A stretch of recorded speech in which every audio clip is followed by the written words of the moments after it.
warahmatullahi wabarakatuh. Waalaikumsalam warahmatullahi wabarakatuh.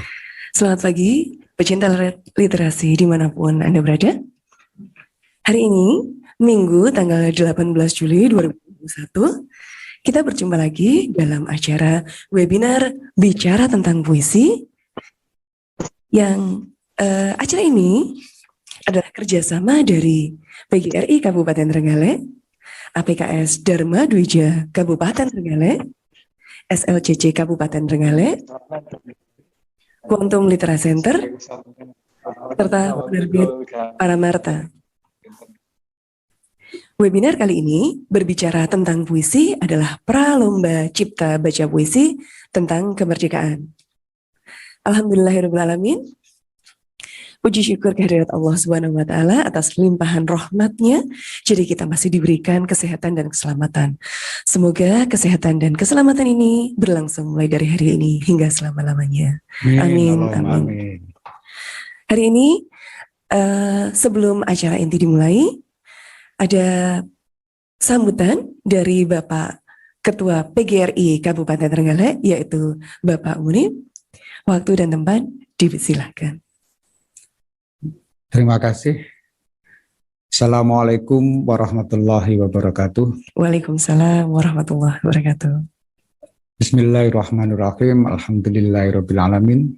Salatu wassalamu ala asrofil mursalin wa ala alihi wa sahbihi ajma'in, amma ba'du. Yang saya hormati para bapak ibu guru dimanapun saat ini berada, para siswa, dan tentunya seluruh masyarakat, khususnya pecinta literasi puisi yang saya banggakan. Alhamdulillah, mari kita panjatkan hadirat Allah Subhanahu wa Ta'ala yang telah melimpahkan rahmat dan karunia-Nya kepada kita sekalian, sehingga pada pagi hari ini kita masih diberi kesempatan, masih diberi kesehatan, kekuatan, iman lahir dan batin. Mudah-mudahan hari ini kita selalu sehat walafiat. Amin. Amin. Allahumma amin. Selanjutnya, saya sampaikan terima kasih kepada rekan-rekan tadi dari SLCC, dari APKS, kemudian dari Merbit, dari Quantum Litera Center. Quantum Literasi Kabupaten Trenggalek. Alhamdulillah hari ini kita bisa bertemu kembali dalam rangka kegiatan Pralomba Cipta Baca Puisi Kemerdekaan yang ke-76 tahun Indonesia Merdeka dengan tema Indonesia Tangguh, Indonesia Tumbuh. Bapak, Ibu, dan adik-adik serta seluruh masyarakat yang saya banggakan, sebelumnya saya sampaikan selamat pagi, salam sejahtera, semoga Tuhan selalu bersama kita. Dan selanjutnya jadi perlu diketahui bahwa PGRI sebagai organisasi profesi jadi mempunyai cita-cita yang sangat luhur dan berperan aktif dalam menegakkan, mengamankan, mengisi, dan sekaligus melestarikan negara Kesatuan Republik Indonesia yang diproklamirkan pada tanggal 17 Agustus 1945. Hal tersebut dituangkan dalam anggaran dasar dan anggaran rumah tangga PGRI. Karena apa? PGRI berkomitmen bergerak menyelaraskan pendidikan dengan cinta tanah air, terutama di masa-masa saat ini, masa COVID-19 yang sampai hari ini masih belum ada tanda-tanda untuk berakhir. Dalam kaitannya dengan hari ulang tahun kemerdekaan yang ke-76 ini, tentu PGRI ingin memanfaatkan kesempatan ini untuk menyelenggarakan berbagai macam kegiatan. Di antaranya nanti ke depan akan diselenggarakan lomba cipta baca puisi. Namun demikian, hari ini masih diawali dengan pralomba dengan tema tadi Indonesia Tangguh, Indonesia Tumbuh, kemudian PGRI dapat mengambil peran di dalamnya. Nilai-nilai ketangguhan, semangat pantang menyerah untuk terus maju bersama dalam menempuh jalan penuh tantangan agar dapat mencapai masa depan yang lebih baik. Secara umum, ini yang menjadi dasar pemikiran PGRI Kabupaten Trenggalek. Oleh karena itu, kewajiban kita membudayakan literasi di Trenggalek pada khususnya. Dan gerakan ini akan dilaksanakan secara menyeluruh dan serentak mulai dari ranah keluarga sampai ke sekolah dan tentunya masyarakat. Bapak, Ibu, dan saudara sekalian yang saya hormati dimanapun Anda, dalam rangka meningkatkan literasi bangsa, perlu dibingkai dalam sebuah gerakan nasional yang terintegrasi parsial sendiri-sendiri atau ditentukan oleh kelompok tertentu. Gerakan literasi tidak hanya menjadi tanggung jawab pemerintah, tetapi juga tanggung jawab semua pemangku kepentingan, termasuk dunia usaha, perguruan tinggi, organisasi sosial, pegiat literasi, orang tua, dan tentunya masyarakat. Oleh karena itu, pelibatan publik dalam setiap kegiatan literasi menjadi sangat penting untuk memastikan dampak positif dari gerakan peningkatan daya saing bangsa. Dua hal di atas itulah yang mendasari diselenggarakan atau diadakannya nanti lomba puisi kemerdekaan yang diselenggarakan oleh PGRI Kabupaten Trenggalek di tahun 2021.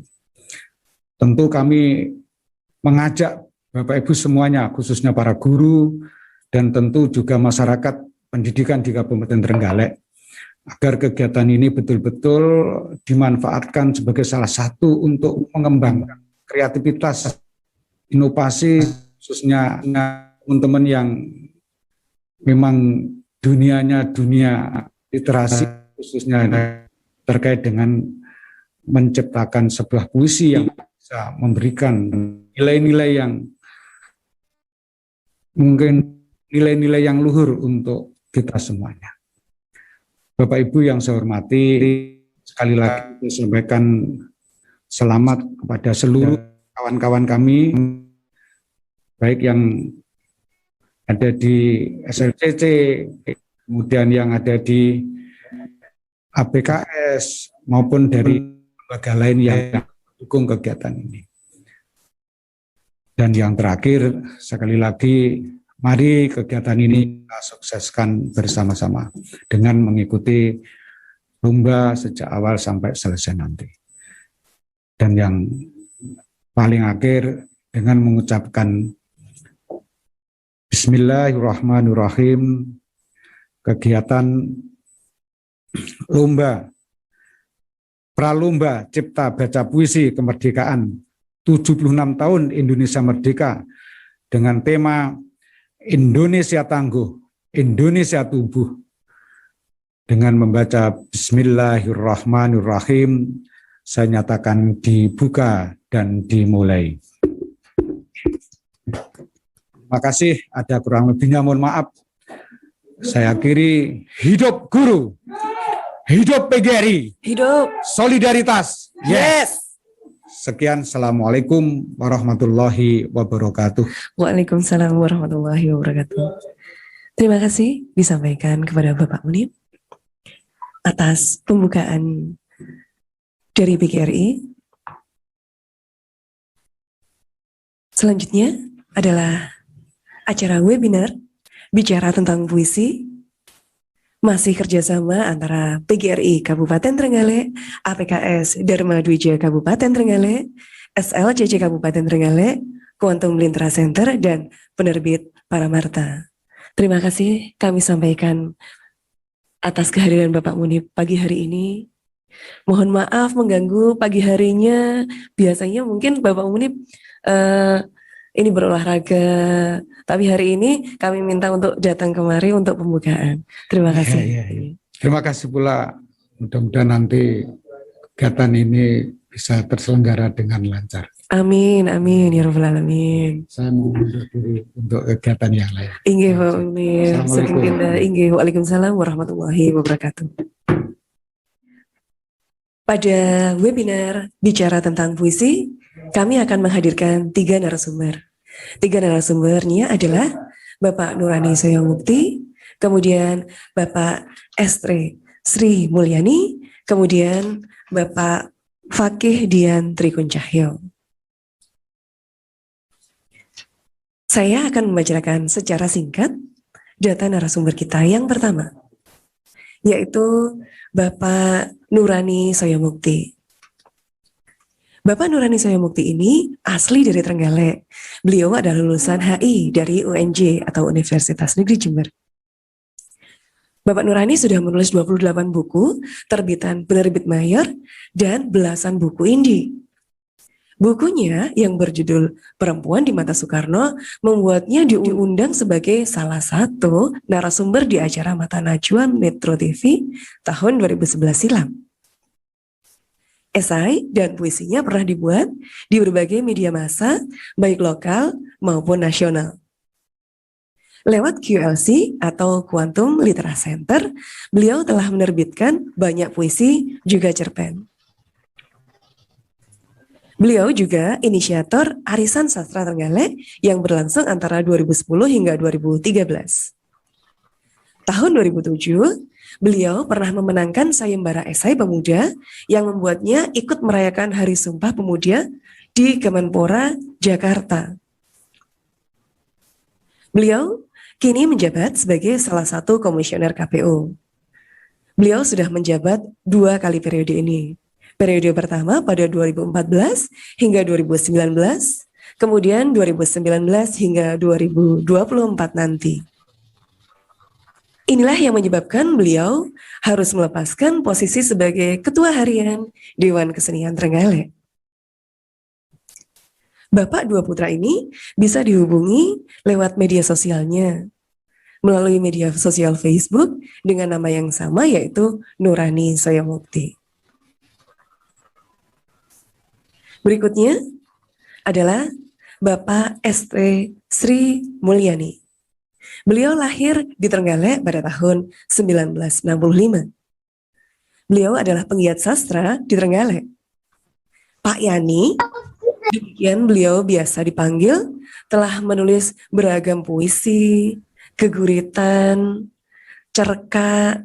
Cerka adalah cerita pendek berbahasa Jawa. Tulisan-tulisan beliau telah tersebar di berbagai media. Media berbahasa Jawa seperti Joko Lodang, Penyebar Semangat, Joyoboyo, dan lain-lain. Beliau telah memiliki berpuluh-puluh buku, baik antologi maupun antologi puisi maupun cerka. Saat ini, beliau adalah staf pengajar sastra dan teater di SMPN 1 Panggul, Trenggalek, Jawa Timur.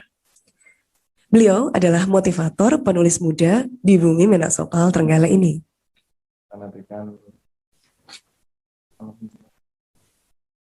Narasumber kita yang ketiga adalah Bapak Fakih Dian Trikuncahyo. Beliau lahir di Malang pada tahun 1984. Beliau lulus dari Universitas Negeri Malang jurusan Pendidikan Guru Sekolah Dasar di tahun 2019. Beliau kini adalah staf pengajar di SDN 1 Surodakan Trenggalek. Pak Fakih kini tinggal di Desa Rejowinangun, Kecamatan Trenggalek. Demikian narasumber yang akan mengisi bicara tentang puisi kita, webinar puisi kita hari ini tentang Pralomba Cipta Baca Puisi bertema kemerdekaan tahun 76 tahun Indonesia Merdeka, bertemakan Indonesia Tangguh, Indonesia Tumbuh. Webinar bicara tentang puisi, tentang Pralomba Cipta Baca Puisi bertemakan kemerdekaan, bertemakan Indonesia Tangguh, Indonesia Tumbuh. Dimulai dengan narasumber kita yang pertama, yaitu Bapak Nurani Soyomukti. Bapak Nurani Soyomukti hari ini melakukan Zoom dari rumah beliau. Mari kita tunggu bersama-sama paparan dari beliau.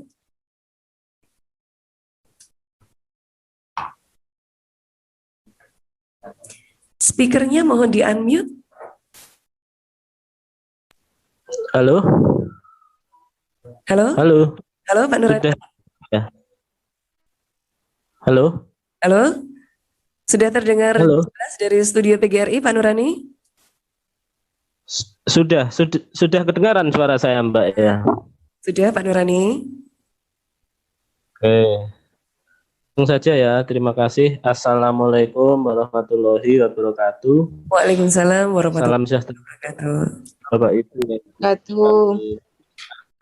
yang terhormat Pak Munib selaku Kepala PGRI Kabupaten Trenggalek, teman-teman pengurus PGRI, para Bapak Ibu guru yang hari ini berkenan hadir dalam acara webinar terkait dengan puisi, juga teman-teman aktivis literasi yang tidak bisa saya sebutkan satu persatu, setidaknya di layar telah menunjukkan ada sekitar 33 partisipan ya dalam acara ini. Ini luar biasa meskipun keadaannya pandemi COVID, tapi setidaknya kita masih bisa berproses untuk meningkatkan wawasan terkait dengan puisi yang nanti insya Allah akan ditindaklanjuti dengan proses kreasi dalam rangka lomba menulis puisi di peringatan kemerdekaan RI yang ke-76. Bapak Ibu sekalian, teman-teman yang saya hormati, materi yang diberikan kepada saya adalah terkait tentang puisi dari masa ke masa. Artinya kita coba diskusi terkait dengan perkembangan puisi ya.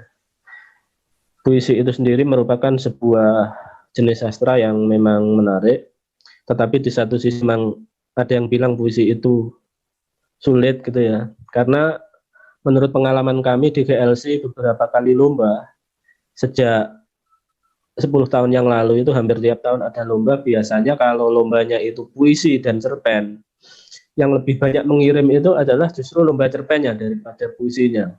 Sebagai gambaran misalnya, jika misalnya lomba cerpen itu pengirimnya 150,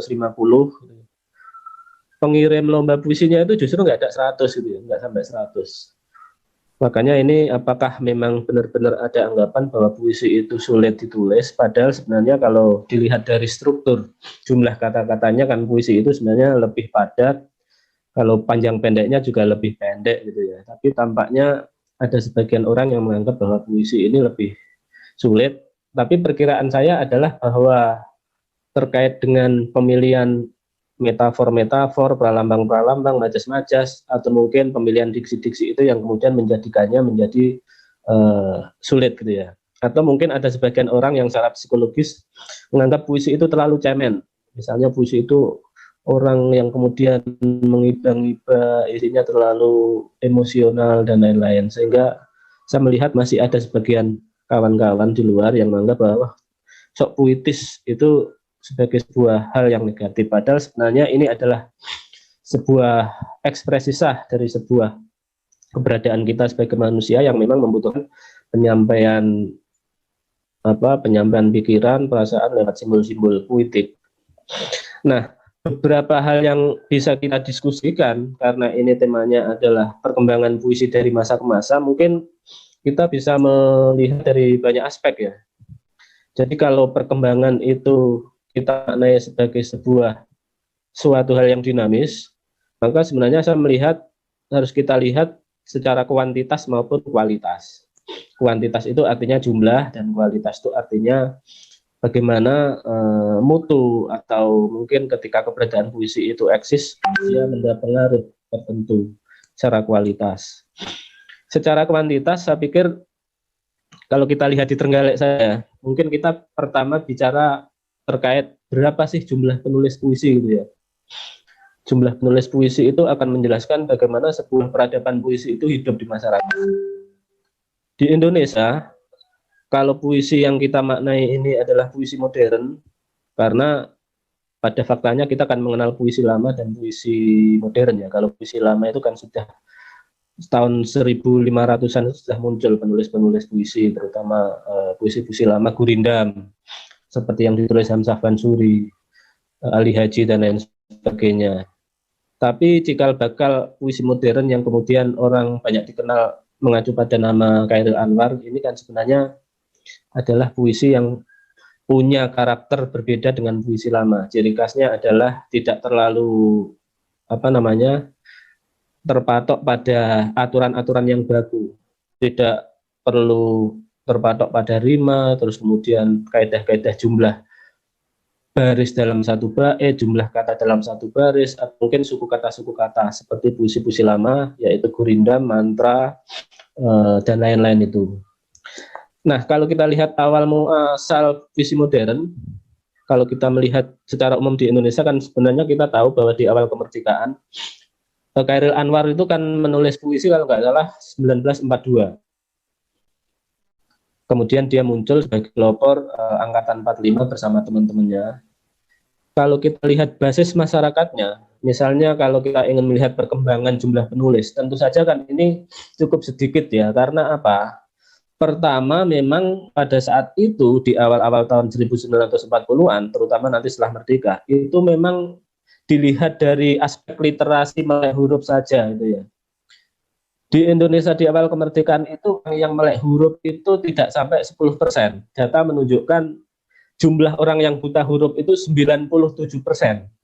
Artinya kalau kita ingin melihat sejauh mana kemudian puisi itu mampu menjadi proses kreatif di masyarakat, tampaknya masih panggang dari api, karena mungkin yang menulis hanya orang-orang di Jakarta yang rata-rata ya, kalau Chairil Anwar itu ada di Gelang Merdeka, di Pasar Senen itu ya, karena dari sana memang lahirnya proses kreatif yang dilakukan Chairil Anwar dan teman-teman yang lain. Nah, kalau dilihat dari situ kemudian tidak menutup kemungkinan kita bisa mengatakan bahwa perkembangan puisi memang lahir dari adanya proses melek huruf. Nah, kita bersyukur di era sekarang, terutama di Trenggalek, jumlah karya puisi yang saya lihat, terutama ini yang luar biasa teman-teman Dharma Dwija, teman-teman guru-guru yang menulis ini ternyata jumlahnya juga cukup banyak ya terbitannya. Kita lihat beberapa karya yang insya Allah saya beberapa terbitan atau bahkan lebih banyak saya dapat itu ya sudah lumayan. Artinya kalau kita bicara perkembangan puisi dari masa ke masa itu ternyata tidak lepas dari adanya komunitas. Jadi faktor utama adalah komunitas. Tahun 45 itu juga muncul komunitas Gelanggang Seniman Merdeka, Chairil Anwar, Sanusi Pane, dan lain-lain. Artinya ada gerakan di sana, bahkan ada pledoi ya, ada semacam tulisan atau manifesto yang disampaikan sebagai bentuk sikap terhadap kebudayaan. Karena sebelum 45 itu memang sudah ramai, namanya polemik kebudayaan. Sejak sastra lama, kemudian balai pustaka, pujangga baru. Nah, angkatan 45 itu sebenarnya kan ingin jadi antitesis dari pujangga baru. Jadi corak-corak angkatan sastra yang di dalamnya termasuk mungkin puisi dan penyair ada di dalamnya itu tidak lepas dari namanya komunitas, gerakan maupun aksi-aksi yang dilakukan mereka. Meskipun kita tidak tahu apakah waktu itu sudah ada namanya pelatihan menulis kayak sekarang, tapi setidaknya saya masih melihat karena melek hurufnya sangat rendah, artinya puisi dan sastra masih sangat elitis menurut saya dibanding sekarang. Itu dari sisi penulis. Kemudian mungkin dari sisi pembaca. Dari sisi pembaca karena melek hurufnya rendah tentu saja pasti rendah. Terus kemudian berapa buku puisi yang terbit, itu juga penting untuk dilihat. Terus juga apakah kemudian buku atau karya yang terbit itu diapresiasi. Apresiasi itu artinya juga menjadi salah satu nyawa dari proses tulis-menulis dalam hal ini puisi. Kita lihat di Trenggalek misalnya, ya sudah banyak ya penulis-penulis puisi, penyair-penyair di kalangan guru-guru misalnya. Tapi saya masih melihat sedikit sekali apresiasi, terutama bedah buku misalnya. Bedah buku itu kan salah satu bentuk apresiasi yang cukup komprehensif. Karena begitu tulisan dibuat, diterbitkan, dibaca, kemudian dikomentari, kemudian juga diapresiasi, kan juga dikritik. Dan biasanya yang lebih maju itu nanti akan memunculkan kritik sastra atau esai itu ya.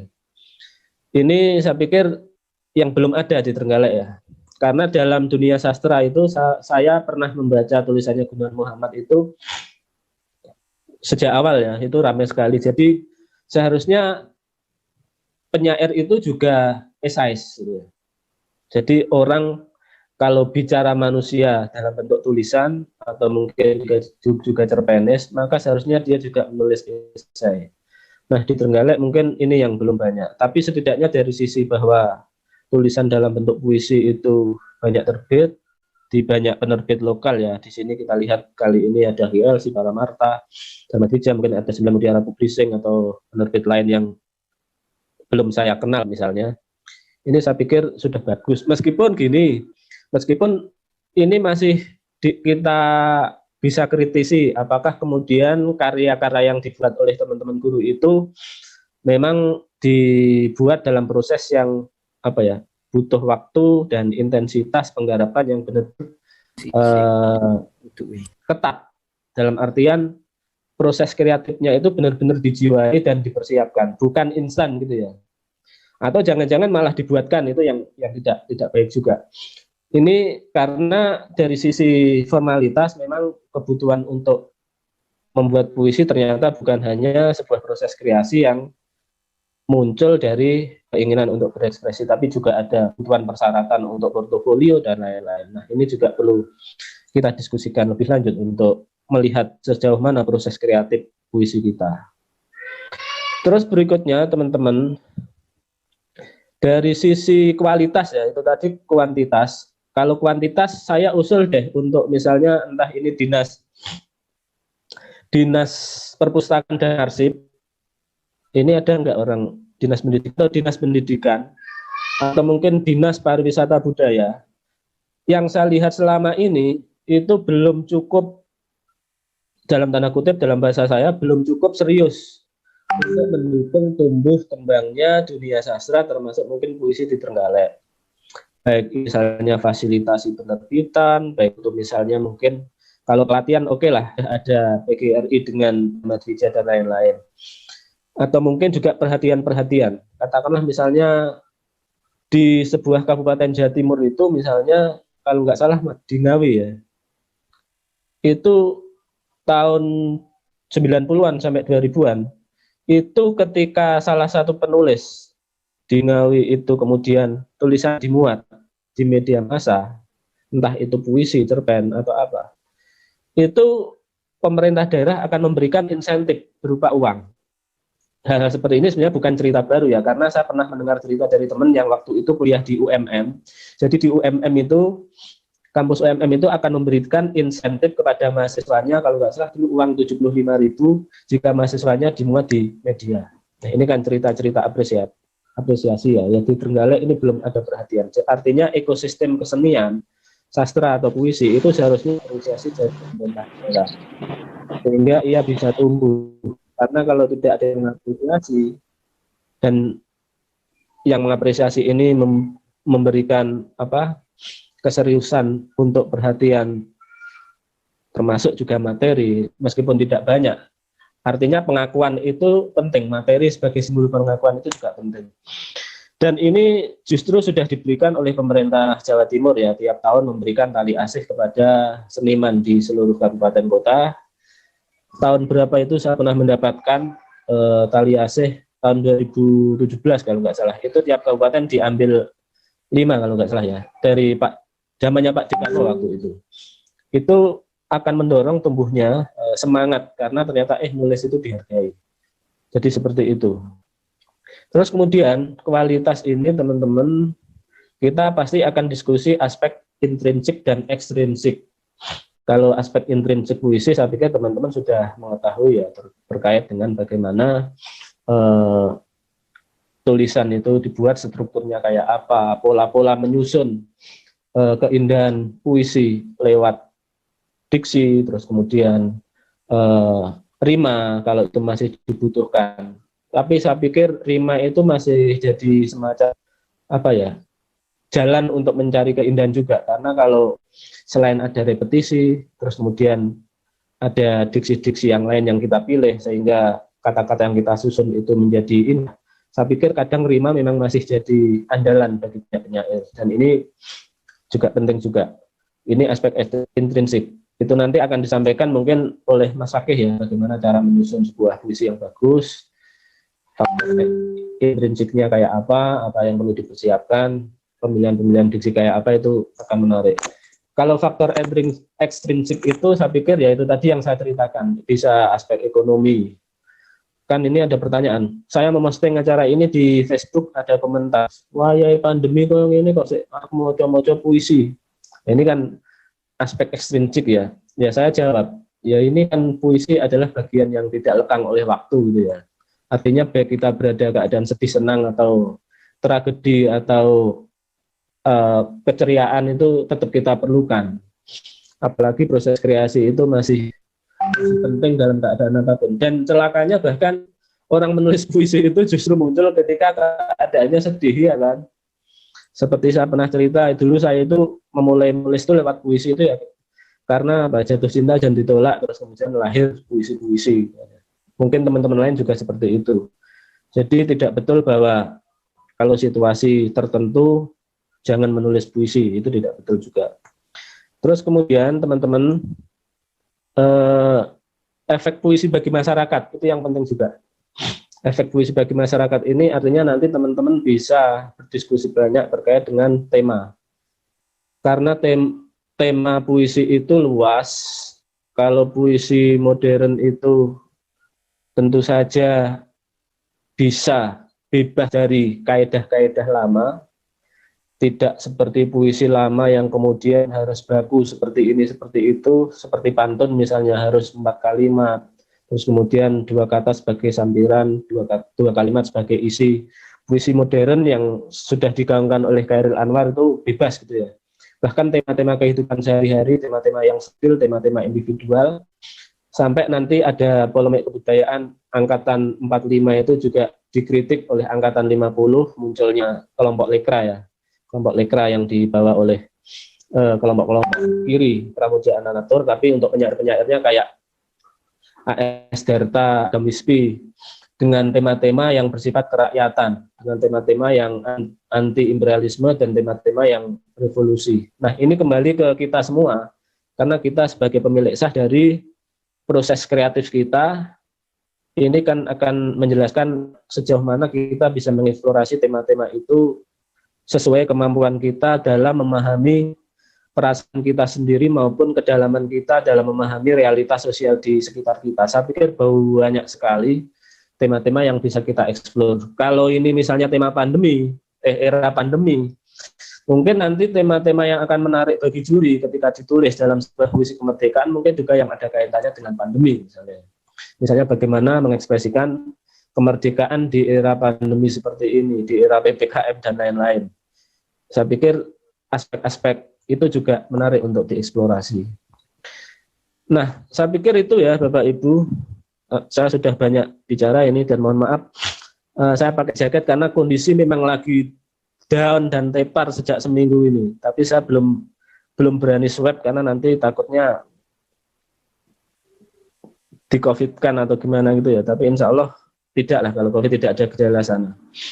Saya kena lambung dan seperti biasa ini saya tidak bisa ke gedung PGRI. Kemarin rencana saya mau ke gedung PGRI tapi ternyata tadi malam belum fit keadaan saya sehingga saya mohon maaf hanya bisa menyampaikan pendapat saya dari rumah.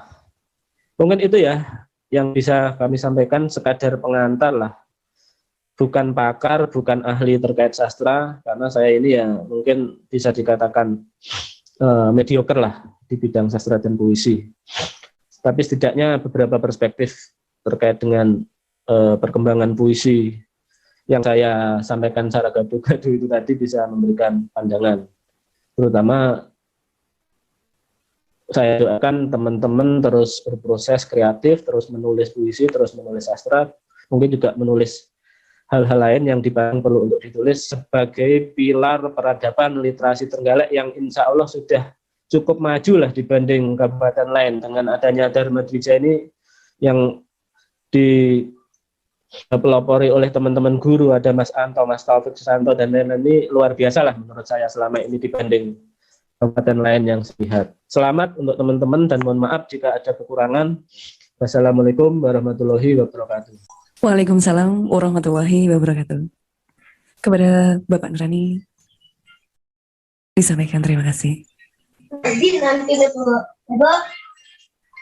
Ibu, pecinta literasi dimanapun Anda berada, bagaimana paparan dari Bapak Nurani tadi? Apakah masih merasa puisi itu sulit? Mungkin kita harus lebih banyak berlatih dengan mengasah kemampuan kita dalam menulis ya. Oke, selanjutnya narasumber kita yang kedua telah hadir di sebelah saya yaitu Bapak ST Sri Mulyani. Selamat pagi Pak Sugeng Enjang. Selamat pagi Sugeng Enjang, terima kasih banget. Monggo dipun mic-nya Bapak. Nah. Terima kasih. Assalamualaikum warahmatullahi wabarakatuh. Waalaikumsalam warahmatullahi wabarakatuh. Rahayu, rahayu, sagung ugi kang tinemu. Terima kasih kepada kawan-kawan, utamanya Dwija Suara yang telah membuat event pra lomba cipta dan baca puisi dengan bertemakan kemerdekaan. Terima kasih. Selamat berjumpa. Teruntuk saudara-saudaraku di mana saja berada yang ikut live dan apresiasi acara tercinta ini. Sekali lagi, salam dari ST Sri Yani. Tidak lupa, terima kasih kepada Tuhan Yang Maha Perkasa yang telah memberikan kesehatan dan keselamatan kepada kita semuanya. Oke, tadi untuk yang cipta puisi saya kira sudah diulas dengan lembut dari hulu sampai hilir, dari pok sampai pucuk oleh saudara Nurani Soyomukti. Selanjutnya saya kebagian untuk kalau tadi cipta, sekarang adalah baca. Baca puisi. Biasanya kalau untuk perlombaan, meskipun itu puisi yang seharusnya lembut, lunak, tapi dibacakan dengan keras. Ada saatnya puisi itu dibacakan keras. Misalnya puisi daripada William Brodus Surendra Broto itu memang harus keras. Raja Wali, ya, Raja Wali, hanya Raja Wali yang menjadi pacar langit. Itu memang semangat dan harus keras. Raja Wali terkurung dalam tali besi, pacarku langit yang akan menanti. Keras. Lain yang lunak, lembut. Kalau kita melihat puisi dari batang-batang, kalau dulu itu judulnya adalah Ibu. Lemah, lembut, tidak mungkin untuk dibacakan dengan keras, tapi dibacakan dengan kelembutan dan penuh hati. Contohnya yang Ibu. Kalau aku merantau, lalu datang musim kemarau, sumur kering, dedaunan pun gugur bersama ranting, hanya mata air matamu Ibu yang tetap lancar mengalir. Bila aku merantau sekap kok, ya susumu dan ronta kenakalanku, lihat ibu, ada yang siwala membutuhkan sari-sari kerinduan lantaran tangku tak kuasa bayar ibu. Bila kasihmu ibarat samudra sempit lautan teduh, tempat menjemput pada diri, tempat berlayar, menebar buka dan marsal lakon mutiara, semua itu adalah bagiku. Itulah ibu bidadari yang berselendang biang lala, sesekali datang padaku menyuruh sholat dengan saja. Itu adalah petikan sebagian, tidak keseluruhan. Tadi adalah petikan dari Puisi Dejawa Imron.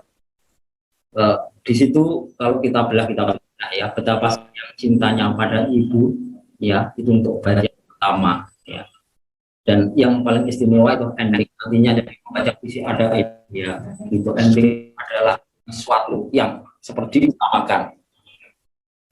Itulah bidadari yang berselendang biang lala, sesekali datang padaku menyuruhku selangit sajaku. Jadi ketika ibu sudah meninggal, mungkin ibunya di Jawa tidak ada, kita bermimpi di Jawa Imron, ibunya menyuruh, ibunya bidadari, seorang wanita yang cantik, estetika luar dan dalamnya, baik solah bot, laku, tapi dia hatinya bidadari. Sesekali datang padaku, mungkin tidak tadi menyuruhku menulis langit biru dan sajaku. Jadi seorang ibu menyuruh untuk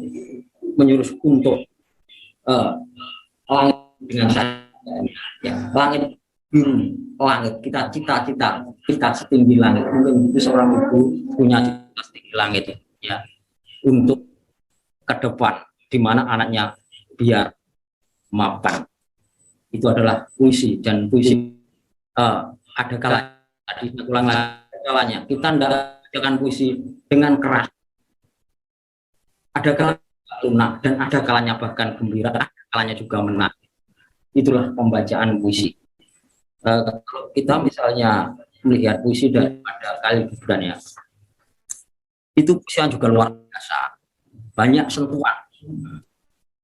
Misalnya ini yang judulnya kalau tidak biru itu anak, tapi tiap penerjemah juga beda-beda, ya. Itu anakku dan anakmu, anakku dan anakku, bukan anakmu tapi tetesan sang mahau. Kalau aku menjadi anakku menjadi anak panah yang tengah meluncur, boleh aku memberikan bentuknya, tapi bukan isi, karena mereka akan oleh sang mahawak. Nah, pembacaan puisi itu memang samping tadi juga harus yang nantinya ada penghayatan, ya. Penghayatan itu kedalaman hati, ya, jadi jiwa, penghayatan, penjiwaan. Maka dalam baca puisi juga ada seorang yang mengatakan bahwa puisi itu sebenarnya harus dihafalkan, meskipun harus membaca, karena judulnya membaca puisi, bukan menghafal puisi. Itu kadang-kadang memang ada seorang yang dari gurunya itu sudah betul-betul disuruh untuk menghafal dan hafal. Setelah hafal lupa bahwa itu adalah bukan menghafal, tapi membaca puisi. Puisi itu benar bahasa hati, bahasa jiwa. Dari hati ekspresi, dan bahasa itu adalah bentuk. Untuk pembacaannya kita harus ada penjiwaan, dan setelah penjiwaan, ya, itu ekspresi. Yang terakhir dinamakan ilustrasi. Ilustrasi mewakili satu kita. Saya kira itu mudah-mudahan ada guna dan manfaatnya. Saya akhiri bila taufiq wal hidayah. Wassalamualaikum warahmatullahi wabarakatuh. Waalaikumsalam warahmatullahi wabarakatuh. Sama-sama, Bapak ST Sri Mulyani. Berikutnya adalah sesi pertanyaan. Ya, oke. Pertanyaan Iya. bisa dikirim melalui chat. Ya. Silahkan Bapak Ibu, penggiat literasi, pecinta literasi semuanya, melalui chat di room Anda, pertanyaan terbaik akan mendapatkan reward sebesar Rp50.000. Oke. Oke. Sampun. Terima kasih Bapak Sri Mulyani. Sama-sama. Terima kasih juga.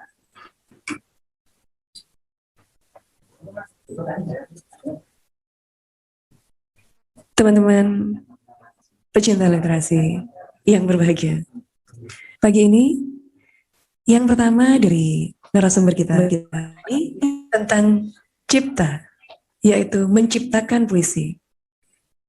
Seperti Bapak Nurani paparkan tadi, kita bisa membuat puisi dari inspirasi apapun. Kemudian, yang berikutnya adalah baca, membaca puisi. Saya yakin para penggiat literasi semuanya, para pecinta literasi semuanya pasti bisa baca. Betul ya? Tapi membaca puisi memang tidak mudah seperti membaca bacaan yang lain. Oke? Belum ada pertanyaan? Bapak Ibu pecinta literasi semuanya? Ayo kami menunggu di ruang PGRI Kabupaten. Oke, bersama saya. Sebentar. Ini sudah ada beberapa pertanyaan. Pertanyaan akan diulas setelah narasumber kita yang ketiga ya. Saya dan tim PGRI menunggu pertanyaan-pertanyaan yang akan hadir. Nanti kami akan mengulasnya. Ingat pertanyaannya ya, ada formatnya, yaitu nama penanya, nomor HP, pertanyaannya apa, ditujukan ke apa, kemudian pertanyaannya apa. Oke, saya ulangi. Nama dulu, kemudian nomor HP, kemudian pertanyaannya kepada siapa, baru pertanyaan. Oke? Kembali lagi ke room Zoom kita. Saya sudah bersama narasumber yang ketiga. Wah, saya baru tahu ini. Selamat pagi, Mas Laki. Selamat pagi, Mbak. Selamat pagi. Ada gokil bersama saya ini. Oke. Ini jarang loh guru SD gaul ya, gokil begini ya. Nah, kebetulan. Kebetulan gokil. Oke, tadi sudah saya bacakan. Mas Laki ini adalah salah satu tim pengajar dari SDN 1 Serundakan. Beliau asli dari Malang, kuliah di Malang dan sekarang menetap di Trenggalek. Apa ini motivasinya, Mas Laki? Saya tuh dulu kan dari keluarga Trenggalek sebenarnya. Oh begitu. Jadi memang tidak bisa lepas dari Trenggalek ya? Ibu saya yang Trenggalek. Oh Nikah gitu. dengan orang Malang, akhirnya saya tinggal di Trenggalek, dan yang membuat saya jatuh cinta itu saya tuh sering main voli di sini dulu. Oh. Ketika saya masih kuliah, sering di event sini di Trenggalek. Atlet berarti ya? Kebetulan juga. Enggak. Alhamdulillah, oh bukan. Oke. Ya, lumayan lah. Tapi akhirnya saya Oh, alhamdulillah. Banyak bahasanya yang enak sih, Trenggalek itu bahasanya enak. bahasanya enak. Iya. Betul. Jadi untuk chat juga enak. Pieto. Ye. Jadi kalau misalkan aku wis mari gitu ya bahasa. Kalau di Malang kan aku wis mari, aku wis bar. Ya. Aku bar. Wes towo. Iya. Bapak Ibu semuanya, ini memang khas Trenggalek. Jadi bahasa kita memang piye. Lah iya, seperti itu Iya. akan jadi khas sekali. Rasa. Nggak usah rasa gitu. Rasa riri. Ya betul, rasa Rita. Oke, pecinta literasi semuanya. Narasumber kita yang ketiga adalah Mas Fakih Dian Trigun Cahyo. Waktu dan tempat kami persilahkan. Terima kasih, Mbak. Baik, Assalamualaikum warahmatullahi wabarakatuh. Assalamualaikum warahmatullahi Kita melanjutkan wabarakatuh. dari Pak ini sama Pak. Pak Yani. Belum kenal ya. Betul. Pak Yani. Baik, Bapak Ibu semuanya, saya akan menyampaikan tentang sistem tulisan puisi baik dalam lomba penerbitan Dharma Wijaya.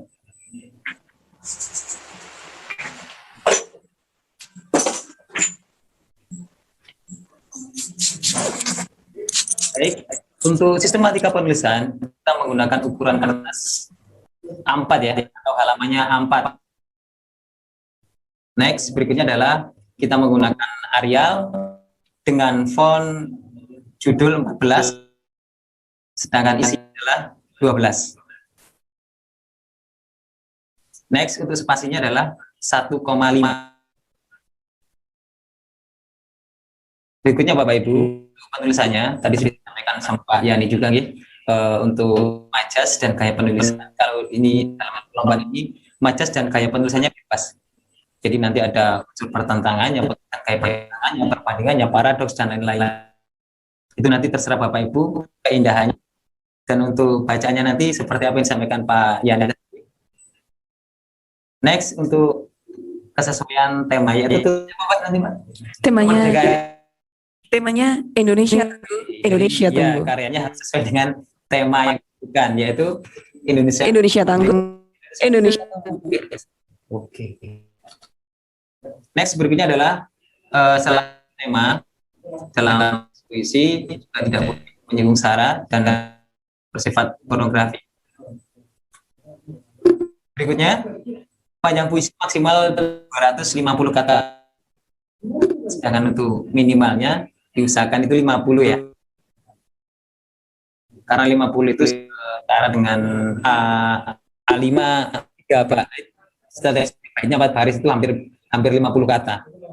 Berikutnya adalah jadi benar-benar orisinil karya Bapak Ibu semuanya asli. Jadi nanti silakan mencari inspirasi atau dapat dari pengalaman pribadi berupa harapan, bisa harapannya apa, misalkan berangkat dari harapan, berangkat dari pengalaman.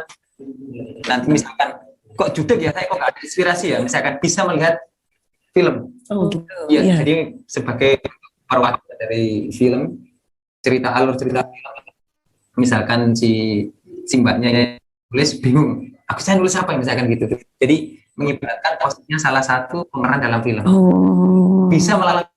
Oh, Jadi menghayati sebuah lagu, Mbak. inspirasinya dari mana? Ya, dari mana saja jika sudah judek ya. Judek itu bahasa Tangerang. Judul bahasa Trenggalek. Kalau bahasa Tangerang apa? Apa judek? Katok kemudian katok. Katok. Next yaitu kreatif dalam. Jadi semakin bagus jika adalah kata-katanya, bahasanya memang bahasa terpilih ya. Jadi seperti penggunaan maksudnya, kata-katanya. Jadi setiap puisi itu memang apa ya, menyampaikan. Betul. Tekan lebih indah lagi jika diksi-diksinya juga disesuaikan. Misalnya ini ada kata dari bahasa bukan bahasa Indonesia, bahasa Jawa atau bahasa Sanskerta atau bahasa yang biasanya sudah terbiasa dipakai gitu, bagaimana? Ya, itu bisa digunakan. Bisa digunakan. Jadi nanti untuk diksinya yang biasa digunakan Sanskerta ya biasanya. Ya. Digabung dengan Sanskerta, mungkin kalau bahasa sama Jawa itu hampir jarang. Nah, gitu. Hampir jarang. Kalau temanya bukan menyampaikan awal dari seperti itu. Untuk berikutnya yaitu dalam penulisannya itu sudah menyertakan nama. Nah, di bawah judul nanti ditulis namanya. Lalu ada titik mongso juga. Titik mongso itu tertanggalnya isinya. Jadi kapan atau kapan selesainya itu dituliskan. Tanggalnya misalkan tulisnya di Trenggalek gitu ya, Trenggalek 18 Juli 2021 misalkan seperti itu. Itu untuk sistematika penerbitan lombanya. Terus saya untuk penerbitan bukunya ya, sekalian ini Pak. Ya. Jadi Bapak Ibu ini karyanya hampir sekitar 320 buku ya kira-kira. Kalau di Dharma Dwija teman-teman Dwija itu sudah berarti sekitar 350 buku. Saya di Saja itu sekitar 320. Wah, itu mulai dari pertama kali ya? Mulai dari Wah, Bapak Ibu bisa menerbitkan di Dharma Dwija berarti ya? Iya. Ini bagaimana ini? Karena ini buku puisi yang kita bahas kan membahas puisi yang tadi ya. Kalau misalnya mau mandiri gitu bisa langsung menghubungi Pak Fakih atau bisa, bagaimana? ya, nanti lewat Dharma Dwija. Oh, lewat Dharma Dwija. Trenggalek, akan di luar juga bisa. Okay. Karena apa sih motivasi teman-teman yang ingin menyalurkan kreativitasnya melalui puisi itu sudah banyak sekali itu. Iya. Bahkan ada yang sudah tua saja tulisannya juga banyak. Tulisannya banyak. Ada yang mulai membaca juga ada.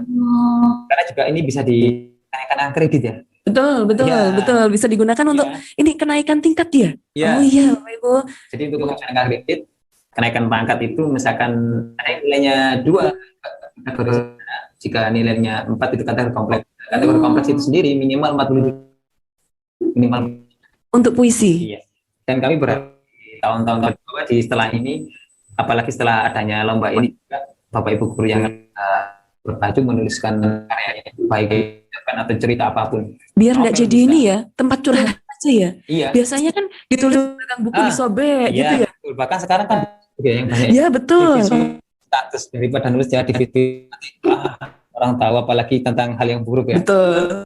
Tuliskan di Dituliskan jadi puisi, Iya, dituliskan bisa jadi puisi. karya, bisa jadi kredit. Wah ini. Lumayan loh, biasanya orang-orang saja bisa tuliskan sekitar 35 kata minimal, biasanya orang-orang yang di Facebook kita lihat Iya kan, betul betul.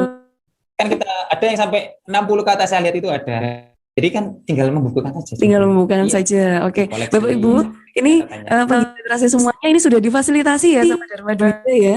Bapak Ibu bisa daripada statusnya hanya menjadi status harian, kadang-kadang kita lupa lagi gitu, atau hanya menjadi status buangan ya, Mas Oke. Bisa dijadikan sebuah buku asal sesuai dengan ini ya syaratnya dari puisi. Iya, Iya. nanti kita sampaikan. Nah, ini sistematik. Sangat mudah, sama kok, formanya sudah kita berikan. Jadi kita mulai saja ya untuk Monggo. sistematika penerbitan buku puisi di Dharma Dwija. Yang pertama adalah menuliskan judul. Judulnya apa? Kalau bisa ini mewakili semuanya. Keseluruhan. Mungkin kan banyak, satu judul itu biasanya macam-macam temanya ya. Betul. Nah, ini nanti kalau ke depannya kalau bisa agar karyanya semakin bagus dalam satu kumpulan puisi itu nanti satu tema misalkan. Satu tema. Mengambil tema apa. Jadi nanti melatih memfokuskan imajinasinya di sana. Bisa berangkat dari pengalaman, imajinasi, harapan. Nonton film tadi, Iya. mendengarkan Bisa lagu. gitu. Apa sih yang kita harapkan kan tentu juga bukan pengalaman kita. Karena kita ingin mengharapkan sesuatu bisa kita tuliskan di sana. Betul. Tentunya diselangi dengan diksi-diksi yang oke lah, majas, bisa ambil pertentangan, perbandingan seperti itu, persamaan, seperti paradoks dan lain-lain lah. Jadi sangat banyak sekali. Oke Bapak Ibu, untuk penulisan judul ditulis di halaman depan sesuai dengan format yang diberikan ya, yang sudah dibagikan itu ada format di halaman depan penulisan judul. Next berikutnya adalah menuliskan nama penulisnya. Jadi nama penulis ditulis lengkap sesuai dengan identitasnya ya. Jangan sampai namanya Hartono dituliskan Hartini. Kalau nama pena Mas Waki, Gimana? kalau pakai nama pena bagaimana? Oh, nanti harus kalau untuk pengajuan pangkat tuh ya. Kalau untuk kebutuhan pengajuan pangkat itu harus sesuaikan dengan namanya. Oh, sesuai dengan Iya. pangkat yang tertera ya. Kalau tidak, namanya. kalau untuk kebutuhan informal juga nggak masalah. Oh, misalnya pingin punya buku gitu aja ya Mas Iya. Waki? Ingin karyanya dan tidak diketahui identitasnya, nggak masalah. Tapi kalau untuk kenaikan pangkat, ingat nama asli ya Bapak Ibu. Itu apa sih ya? Untungnya untuk berkarya seperti itulah. Jadi memang karya itu harus dihargai. Oh iya Memang. betul. Jadi nanti rencananya Dharma Dwija itu juga akan PGRI dan Dharma Dwija ingin mengadakan sebuah pameran nanti, Oh, pameran besar. pameran buku. Iya. Jadi karya-karya Bapak Ibu itu tidak hanya terkumpul di rumah, di perpus, kan juga selain di perpustakaan, di pameran. Kita juga berusaha nanti ini kita promosikan juga bukunya. Terus di pameran besar selain itu juga tidak hanya puisi ya, nanti banyak mulai dari patung. Kita akan mencoba memfasilitasi di sana. Karena kan juga pameran itu juga ada nilainya. Ada yang karya kita yang kita tidak pamerkan itu nggak bisa bernilai juga ada. Oh gitu. Iya. Dan selain itu kan pameran kan juga menginspirasi yang lain kan. Betul. Nah, seperti itu. Untuk berikutnya Mbak ya kita lanjutkan ya, yaitu menuliskan kata pengantarnya atau bisa dipingin prakata atau kata pengantar seperti itu. Jadi mungkin Bapak Ibu lebih tepatnya biasanya prakata ya sebenarnya kalau Untuk karena di ingin penulisan menyampaikan prakata. dari pribadinya sebenarnya. Next yaitu menuliskan daftar isi. Jadi menuliskan daftar isi tidak usah khawatir bingung, di sana sudah ada format, tinggal mengisi tab sudah tinggal ngetikkan halaman sudah aja. Jadi misalkan puisi yang pertama nomor 1 dikasih judul harapan misalkan, sebuah harapan yang tumbang misalkan, tinggal di tab lagi kasih nomor halaman berapa, halaman 1 seperti Berarti itu. kita nggak usah membuat format sendiri. Iya nggak usah, sudah kita Dharma Dwija sudah menyiapkan formatnya. Next berikutnya adalah puisi dengan font size-nya 12. Terus kenapa kok pakai huruf Arial? Jadi kita standarkan Arial. Nanti kita lihat di sana, kita edit apakah nanti tepat untuk memakai yang lain apa tidak seperti itu. Jadi kita sesuaikan. Jadi editornya nanti juga menyesuaikan. Karena untuk kemampuan menulis puisi itu juga berbeda-beda. Betul. Ya. Ada yang banyak, ada yang sedikit. Ada yang sebenarnya pesannya juga dalam, tapi puisinya nggak terlalu banyak, itu juga ada. Oh. Gitu. Next, untuk spasinya 1 atau 1,15 di sana. Tapi kalau bisa 1 dulu, nanti kita akan atur lagi sama editornya juga. Seperti itu. Terus untuk penulisannya, kalau judul itu rata tengah, kalau isinya di rata kiri, Rata kiri. Nanti kalau untuk titik mongso, jangan lupa ada titik mongso juga ya. Iya. Titik mongso di setiap judul itu ada titik mongso. Jadi sesuai dengan penulisannya gitu. Jadi titik mongso itu misalkan puisi itu terbuat dibuat kapan? Tulis hari ini, misalkan hari ini tanggal 18 ya. 18 Juli. Berarti 18 Juli 2021. Nah, itu letaknya nanti di bawah di sebelah kanan. Oh, di sebelah Ya. kanan. Oh, bukan rata kiri lagi. Bukan kanan, rata kanan kalau itu. Untuk yang titik mongso pakai rata kanan nih Bapak Ibu ya, nanti. Sudah diberi contohnya nanti, tinggal ganti aja nanti. Oh, gitu. Ya, okay. Jadi memang harus ditulis sesuai dengan tanggalnya. Misalkan setiap hari buat ya aja. Setiap hari buat. Lumayan loh setiap hari buat. Misalkan sehari bisa 1 atau 2 atau seminggu 2 lumayan. Nanti di 1 semester 1 tahun bisa dibukukan. Misalnya kalau mau kenaikan terus membuat nyerang buat ini selama 1 minggu membuat 50 tidak puisi. masalah. Oh, Yang penting karya sendiri. Oh, yang penting karya sendiri. Oke. Ya. Jadi makanya itu kalau nanti bisa lihat film sebentar makanya kita tuliskan. Next, itu setiap halaman itu harus dipisahkan dengan kontrol enter. Nanti kita sudah ada formatnya juga. Jadi biar nggak bisa terenggalannya nggak colot ya. Betul. Next, sinopsisnya. Jadi setelah puisi kita wajib menuliskan sinopsis ya. Dan sinopsis itu nanti kayaknya bebas Mbak. Di sini nanti penulisannya. Ada yang karena ini puisi ya. Iya. Karena puisi. Ada yang nulisnya menggunakan bahasa puisi. Oh, gitu. Ada yang menggunakan seperti bahasa buku biasa. Oh. Ada. Berarti terserah ini Jadi sinopsisnya. bebas ya. Sinopsis mewakili 1 buku. Iya, sinopsis. Jadi bisa dengan dikemas dalam bentuk bahasa puisi, bisa penuh majas gitu.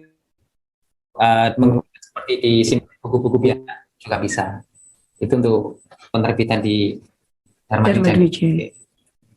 Oh iya, untuk puisi yang untuk Bapak Ibu yang ingin mengajukan para itu kalau bisa puisinya bukan tentang asmara. Dua sejoli bukan. Oh, bukan asmara. Iya. Wah, biasanya bucin-bucin. Kan yang paling enak itu menuliskan tentang cinta ya. Cinta. Betul, cinta, putus cinta, Ya, jatuh cinta. Yang boleh itu cinta tapi cinta sama. Oh, cinta sesama, Ya. cinta manusia. Ya, menyayangi cinta keluarga. Oh, cinta seperti keluarga. itu. Sahabat. baru boleh. Oh, Tapi kalau di sini memang kan nanti kebutuhan itu juga kebiasaannya disimpan di perpustakaan. oh iya, iya betul. Apalagi Nanti perpustakaannya anak-anak perpustakaan baca, sekolah ya. Apalagi sekarang anak-anak kan sudah terserang lagu-lagu cinta. Ya kan? Nanti malah diserang dengan puisi Terus cinta tambah dari Bapak puisi Ibu cinta. guru. Sebenarnya anak-anak kalau nuliskan puisi itu banyak tentang cinta bisa itu. Iya, pengalaman itu banyak sekali.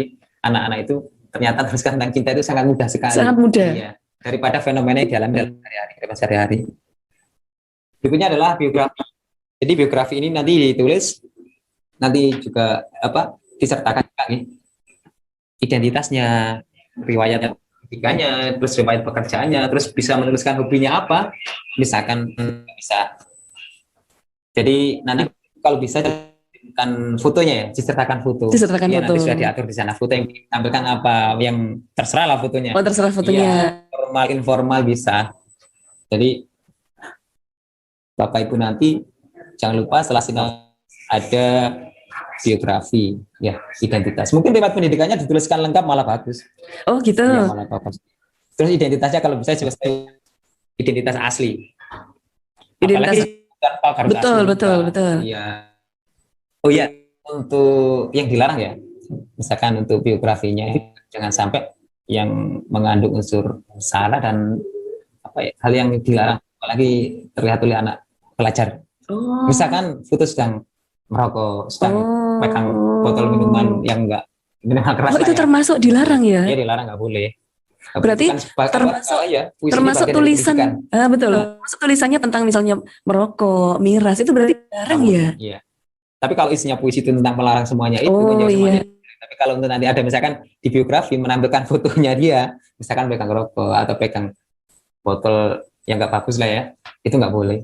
Meskipun kosong botolnya, itu sudah perwakilan dari pendidikan yang disampaikan. Ngoten. Baik, ada lagi Pak Fagi? Nah, mungkin itu aja harapan saya, nanti semoga Bapak Ibu siapapun di Trenggalek ini semakin meningkatkan karyanya gitu. Yang belum mulai, mari kita mulai karya lewat apapun, ada yang lewat lagu, lewat cerpen dan apapun, ingin menyampaikan hatinya, harapannya, itu kami persilakan, dan Dharma Dwija siap memfasilitasi. Oh ya, jadi PGRI Kabupaten Trenggalek bekerja sama dengan Dharma Dwija Kabupaten Trenggalek betul-betul telah siap ya Bapak Ibu, penggiat literasi semuanya. Jika memang Bapak Ibu punya karya-karya, mungkin zaman-zaman sekolah, ketika SMP, SMA atau kuliah, Bapak Ibu ini senang menulis, cari lagi, digali lagi, asalkan tidak puisi asmara tadi ya, Iya. karena untuk kebutuhan kenaikan tingkat.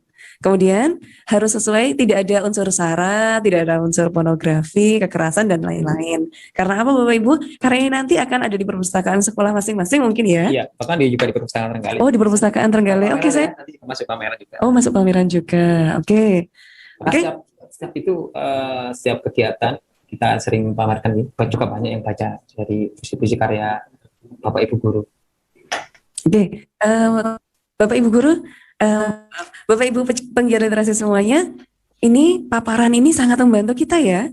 Apalagi kalau kita senang menulis. Jadi jangan hanya nulis di tembok atau di wall statusnya saja. Betul. Kita tulis di buku, kemudian ketik, formatnya seperti tadi, kita menggunakan Arial. Kalau Arial ini kecil mentos gitu paling ya. Baca, mudah dibaca. Oh, mudah dibaca. Oke, pertimbangannya begitu ya. Karena nanti buku puisi kan bentuknya A5, jadi lebih ramah seperti itu. Demikian paparannya. Oh, sekarang kita ke chat ya. Chatnya Bapak Ibu yang telah mengirim pertanyaan.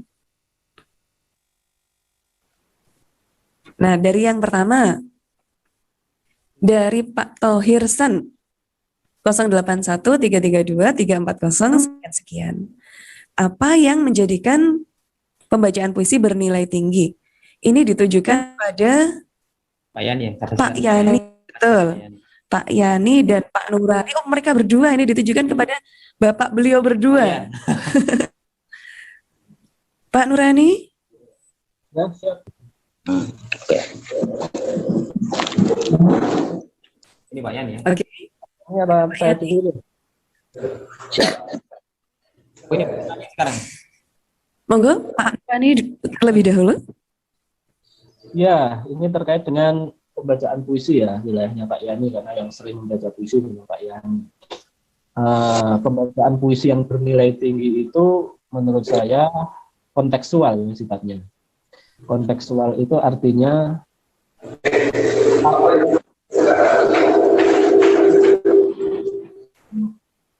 mudah dibacakan. Jadi orang membuat puisi kadang memang ditulis, tapi kemudian belum tentu ia mudah atau menarik untuk dibacakan. Terus kemudian sebuah pembacaan puisi bernilai tinggi atau enggak itu ya konteksnya adalah lokalitas ya, artinya itu dibacakan di mana. Terus kemudian juga ada konteks waktu. Misalnya kenapa kemudian puisi-puisi Wiji Tukul menjadi begitu bernilai tinggi di akhir-akhir pemerintahan Soeharto. Karena memang itu tadi pertama adalah temanya adalah puisi-puisi perlawanan, dan apa yang disampaikan adalah tema-tema anti Orde Baru yang kebetulan waktu itu memang menemukan ladang persemaiannya untuk semakin masif. Terus kemudian mungkin juga puisi W.S. Rendra. Kalau ngomong W.S. Rendra sudah tidak terbantahkan lagi sebagai seorang pembaca puisi yang paling top Indonesia. Jadi memang pada akhirnya menurut saya, tadi saya bilang tidak semua karya puisi yang ditulis itu enak dibacakan. Karena apa? Ada istilah juga puisi kamar ya. Jadi puisi yang ditulis dan hanya dinikmati tulisan itu tanpa dibacakan. Kalau dibacakan mungkin akan sulit untuk bagaimana misalnya menyusun intonasinya, mengekspresikannya dalam mimik, terus kemudian gerak-gerak tangan, dan lain sebagainya. Tapi kalau untuk puisi yang enak dibaca, itu biasanya adalah puisi-puisi yang lugas, puisi-puisi pamflet seperti puisi-puisi Rendra itu ya. Karena memang ketika orang berdiri membaca puisi, menurut saya itu ya ada pertanyaan lain itu tadi yang saya lihat, apa beda puisi dengan deklarasi misalnya, ini sekaligus saya jawab sekalian ya. Deklarasi dan baca puisi atau deklamasi itu beda. Kalau deklarasi kan yang dibaca bukan puisi, mungkin adalah manifesto atau teks pidato dan lain-lain. Karena jelas beda antara puisi sebagai sebuah karya sastra dengan naskah-naskah yang lain. Ada aspek puitis, ada aspek unsur-unsur sehingga dia disebut puisi itu ya ada diksi, ada pralambang, ada gaya bahasa. Kalau mungkin deklarasi kan yang dibacakan adalah hal yang lugas dan itu bukan hal-hal yang mungkin fiksi ya, tapi tentang realitas, tentang anjuran-anjuran atau mungkin khotbah agama atau mungkin sebuah deklarasi kemerdekaan atau deklarasi dari kelompok tertentu, gerakan tertentu.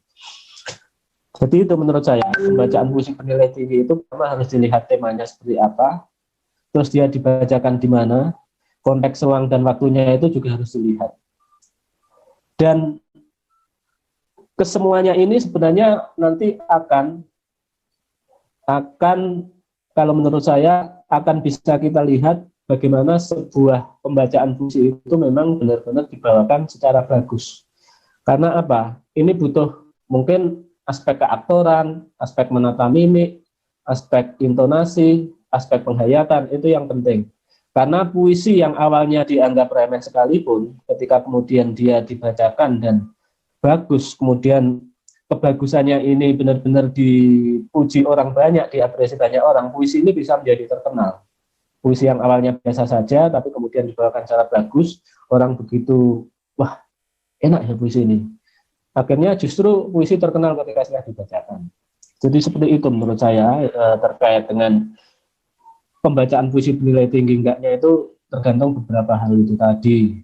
Tapi kemudian kan kembali lagi, orang menulis puisi belum tentu dia bertujuan untuk dibacakan. Dia hanya sekedar untuk ditulis, kemudian menyampaikan sesuatu lewat tulisan, bukan untuk dibaca, apalagi pembacaannya ini dibawakan yang membutuhkan keaktoran tertentu atau pengetahuan tertentu.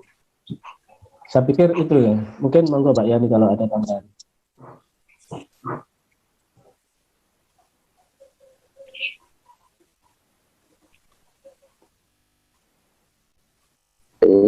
Diulas sama Pak Nurani mengenai puisi yang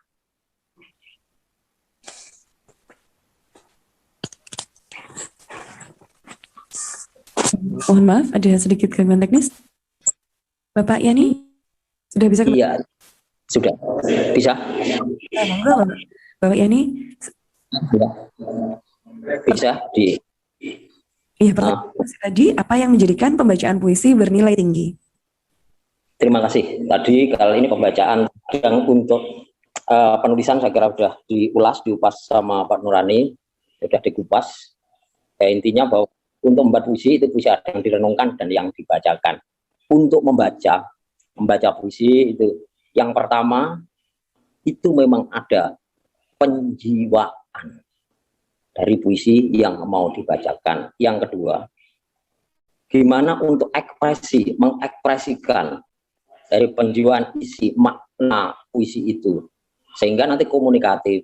Yang ketiga ada ilustrasi. Ilustrasi itu biasanya diwakili ya seperti mimik, gestur mungkin ya, tangan, hentakan kaki. Itu adalah sehingga kalau itu maksimal pembacaannya pun akan bagus dan baik. Itu. Terima kasih. Baik. Pertanyaan kedua ada Agus Setiawati. Ini Ibu ya? Nomor HP-nya 0823 3207 0736 ditujukan kepada Bapak ST Sri Mulyani. Pertanyaannya, bagaimana cara memenggal secara tepat larik puisi yang panjang supaya tidak kehilangan makna ketika dibaca? Terima kasih. Bapak ST Sri Mulyani. Monggo. Ya, kembali untuk pemenggalan. Saya kira untuk puisi untuk misalnya puisi panjang ya, itu dipenggal ya. Pemenggalan itu sesuaikan dengan kalimat demi kalimat. Misalnya kita melihat puisi daripada saya ya, misalnya saja bahkan saya aja judulnya kata panjang Dulu aku pernah terombang ambing ombak alun tsunami menepi di tepi pantai. Nah itu kita penggal, ya kita penggal biar nanti mudah untuk pindah. Aku mau tuh Mbak, meeting tuh. Puisi. Jam 19 on, mohon di unmute karena mengganggu. Itu melalui satu adalah bahasa rasa, perasaan kita. Ya, perasaan hati nurani kita sampai mana. Jadi sulit untuk mengukur karena itu hati nurani. Yang kedua, itu kalau dibacakan seperti koma. Dan dipenggal kalau kelihatan itu sudah berakhir. Berakhir dari kalimat, berakhir. Kalau sudah berakhir kita penggal ya. Jadi yang pertama melalui bahasa rasa kita rasakan. Kita rasakan. Karena apa? Puisi itu bahasa hati, bahasa rasa. Ya. Terus yang terakhir tadi ya kita lihat itu kelihatan koma, kalau koma ya pelan, kalau yang terakhir misalnya titik itu ya kita akhiri gitu. Terima kasih. Oke. Pertanyaan berikutnya dari Ibu Ika Prihatiningsih. Nomornya 081 338 949 046. Ditujukan kepada Bapak Nur untuk menulis puisi yang baik. Itu bagaimana, bisa dibalik mungkin ya, bagaimana menulis puisi yang baik, begitu mungkin ya. Tulisan yang asal, tapi mempunyai makna tertentu, apa bisa disebut puisi? Bagaimana Pak Nurani? Silahkan tanggapannya.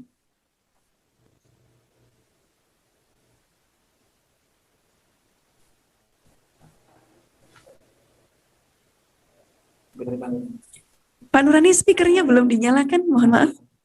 Mohon di-unmute.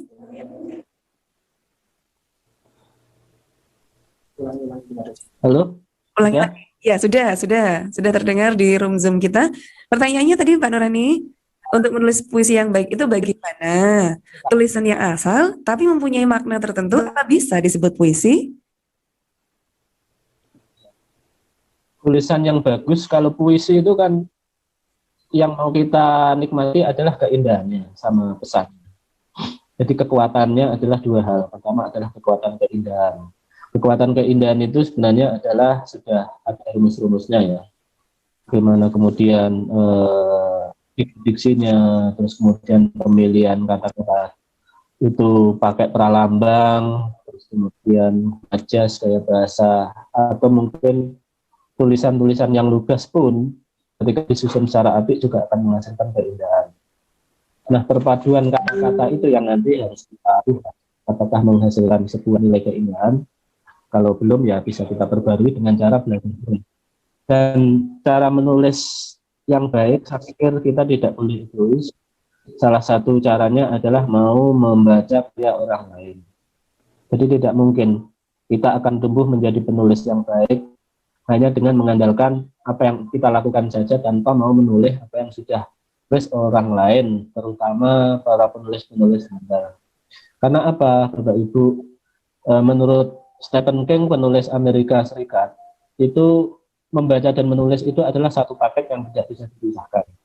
Kalau kita mau mendalami puisi, praktis kita harus banyak membaca puisi. Karena dengan membaca banyak puisi karya orang lain, minimal kita tahu bagaimana mereka menyampaikan pikirannya lewat puisi.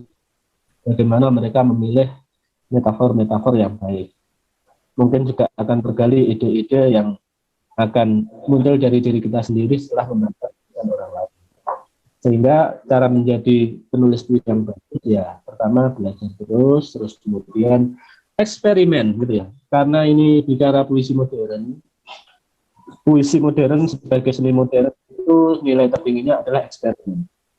Awal-awal memang kita boleh meniru gaya bahasa orang lain, tapi pada akhirnya kita harus memiliki kemandirian dalam menyusun kata-kata.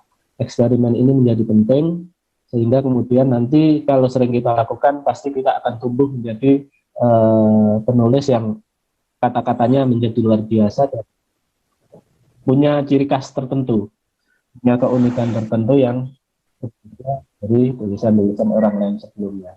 Jadi bukan kemudian menjadi penulis yang baik, tapi seakan-akan tulisan ini adalah meh podo karo karyane wong. Ini kan sering kita lakukan juga ketika kita hanya dulu mengerjakan karya yang hanya sekedar mengejar target tertentu ya, yang biasanya adalah menulis instan. Semakin yang dikejar itu hanya banyak produk, tapi tidak memikirkan kualitas produk itu sendiri, saya pikir ini nanti kurang bagus bagi dunia keindahan itu sendiri. Terus kemudian pertanyaan berikutnya itu tadi, saya pikir setiap kata-kata apapun yang ingin sampean sebut sebagai puisi ya tidak masalah menurut saya, karena puisi modern itu bebas. Sifatnya bisa naratif, bisa seperti bicara kepada orang lain gitu ya, bisa didaktif, bisa kemudian seperti pidato, masalah. Puisi-puisi S. Rendra juga seperti pidato, atau misalnya doa juga bisa jadi puisi. Seperti puisinya S. Rendra, doa di Jakarta itu ya menarik juga itu. Tuhan yang Maha Esa, alangkah tegangnya pikiran yang tergadai, jiwa yang ditakdirkan, hati manusia, bla bla bla itu. Itu juga bisa dijadikan contoh membaca puisi yang baik. Artinya kata kuncinya kemudian adalah lisensi poetika. Jadi maksudnya lisensi untuk mendapatkan keindahan dari sebuah puisi itu ya tergantung jenengan. Jenengan diberi lisensi poetika di situ. Kan banyak juga puisi yang pendek, banyak juga puisi yang seperti beberapa ajakan-ajakan atau beberapa patah kata, dan itu juga bisa disebut puisi. Intinya ada wilayah kebebasan di situ, karena ini puisi modern yang tidak terbatasi oleh kaidah-kaidah seperti puisi-puisi lama. Jadi lebih mudah saya pikir bicara ketika ini puisi modern. Cuman harus kembali lagi tingkat nilai puisi itu tadi, yaitu tadi ada dua hal. Pertama adalah kedalaman pesan atau tema sama keindahan. Bisa jadi permainan kata saja indah gitu ya, tapi pesannya mana? Bisa jadi pesannya terlalu kuat dan lugas, tapi keindahannya kurang. Itu juga dua aspek yang harus dipikirkan. Saya pikir itu. Terima kasih. Pertanyaan berikutnya dari Bapak, benar ya ini? Bapak Ridani Masnur. Benar ya Bapak ya? Mohon maaf kalau salah sebut. Nomor adalah 081 373 113 765. Kepada Bapak Nurani. Artinya, pembaca menafsirkan puisi kita sesuai seleranya atau penangkapan maksudnya masing-masing. Apakah pesan yang kita maksud sebenarnya bisa tersampaikan? Monggo Bapak Nurani. Ya, dalam dunia teori sastra itu ada tokoh, kalau nggak salah namanya Roland Barthes ya, yang mendeklarasikan the author is dead, pengarang telah mati. Artinya apa? Begitu karya ditulis dan sudah dibaca orang lain, sebenarnya pengarangnya sendiri sudah mati. Artinya silahkan menjadi wilayah penafsiran pembaca, wilayah penafsiran masyarakat, yang itu nanti tergantung juga bagaimana pembaca itu menyerap pesan-pesan yang ada di dalamnya. Jadi sebagai seorang penulis atau penyair atau penulis puisi, saya pikir memang tidak ada beban untuk kemudian apakah karya kita harus dipahami pesannya atau tidak. Karena dalam pengertian puisi modern yang individual, yang subjektif, sebenarnya kita semua bebas untuk menyusun kata-kata itu. Ada permainan kata-kata yang kemudian kita upayakan menjadi sebuah ramuan keindahan puisi, tetapi juga kita punya hak juga untuk menyampaikan sesuatu pesan. Tapi perkara kemudian apakah nanti pesan kita itu disalahpahami atau tidak, itu tergantung pada banyak hal ya menurut saya. Artinya, sama saya bilang tidak perlu terbebani. Tapi kemudian jika ada yang mengatakan bahwa bagaimanapun yang ditulis seorang pengarang atau penyair itu membawa dampak pada masyarakat, maka kemudian sebenarnya penulis punya tanggung jawab untuk menyampaikan pesan-pesan yang baik pada masyarakat. Bagaimana kalau pesannya disalahpahami? Ya, Saya pikir disinilah harus ada komunikasi antara penulis dan pembaca.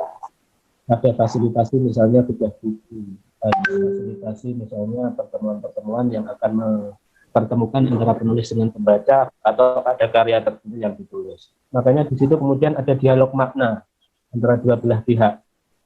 Pengarang yang sudah dianggap mati itu tadi bisa saja dihidupkan kembali, karena bebas saja ya di wilayah kesenian ini, wilayah puisi ini. Yang jelas memang ada dua aliran ya di kesenian dan kebudayaan itu. Ada yang menghendaki bahwa setiap tulisan itu seharusnya membawa pesan-pesan yang jelas dan bagus. Tapi ada juga yang beranggapan penulis tidak perlu terbebani oleh pesan-pesan yang bagus. Jadi dua aliran ini sampai sekarang mungkin masih terus berdebat. Kalau dalam konteks angkatan-angkatan tadi, antara angkatan 45 sama angkatan Lekra itu kan beda ya. Kalau angkatan 45 Khairul Anwar kan menghendaki ya namanya sastra itu adalah universal dan individual, artinya tergantung pada masing-masing. Tapi kalau Lekra bilang sastra harus berpihak pada kaum proletar atau rakyat miskin buruh tani. Itu kan sampai saat ini perdebatan itu. Tapi di tengahnya ya antara keindahan dengan simbol-simbol yang dipilih dengan amanat yang ingin disampaikan itu memang harus ada titik temu supaya tidak menimbulkan kesalahpahaman atau antara yang ditulis dengan yang ditafsirkan oleh pembaca itu berbeda. Saya pikir disitulah justru kesenian dan puisi hidup melalui dialog yang terus tumbuh. Karena setelah ditulis tidak berhenti kan. Sebuah proses sastra biasanya tulisan dibuat, apalagi kalau dicetak dalam sebuah buku, pasti akan diapresiasi. Kalau ini menarik dan punya hal untuk dipertimbangkan, bisa diresensi, bisa dijadikan bahan kritik sastra, bisa dijadikan sebagai bahan untuk bicara terkait persoalan-persoalan kemanusiaan kebangsaan. Misalnya yang menarik kemarin adalah misalnya karya Prak ya, Bumi Manusia yang kemarin difilmkan. Kenapa difilmkan? Karena punya nilai yang luar biasa. Atau mungkin ada juga puisi-puisi yang tadi belum sempat saya bahas. Artinya puisi itu juga pada akhirnya bisa dijadikan lagu. Jadi ada musikalisasi puisi, ada juga lirik-lirik puisi yang dijadikan lagu. Kalau misalnya kayak puisinya W.S. Rendra, yang patah tumbuh kan hilang berganti, yang hancur lebur takkan terobati, yang sia-sia akan jadi makna. Itu kan di belakangan ini jadi lagu yang terkenal Bandanera itu ya. Itu kan liriknya Khairul Anwar, yang patah tumbuh yang hilang berganti itu. Atau puisinya W.S. Rendra dilakukan oleh Iwan Fals dan lain-lain itu. Jadi menarik sebenarnya puisi ini ya. Puisi ini dunia yang menarik. Pasti ada pertimbangan kenapa dia kemudian dianggap penting. Pasti ada bobot keindahan maupun bobot pesan-pesan moral gitu. Mungkin itu.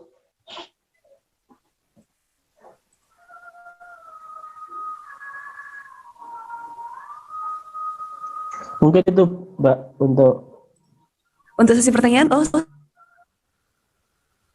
Sesi pertanyaan sudah cukup?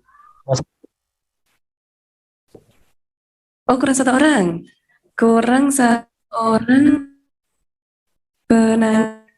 Bentar. Dari Mbak. Benar ya?